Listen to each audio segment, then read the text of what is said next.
Next శాతవాహనులో మూడవ రాజైనటువంటి శాతకర్ణి ఒకటి గురించి తెలుసుకుందాం. శాతకర్ణి ఒకటి పుష్యమిత్ర సింగుడు కారవేలునితో యుద్ధం చేసినట్లు మనకు తెలుస్తుంది. పుష్యమిత్ర సింగునితో యుద్ధం చేసి జయించి ఉజ్జయిని సింబల్ కలిగిన నాణ్యాలను ముద్రించాడు.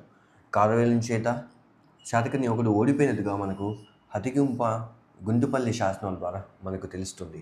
శాతకర్ణి ఒకనికి శ్రీముఖుడు కుమారుడైన శాతకర్ణి ఒకడు శ్రీముఖుడు రధికుల రాజు అయిన తరణికరుని జయించి నాగానికను ఇచ్చి వివాహం చేయించాడు. నాగానిక నానగట్ట శాసనాన్ని వేయించినది. ఇది ప్రాకృత భాషలో ఉన్నది.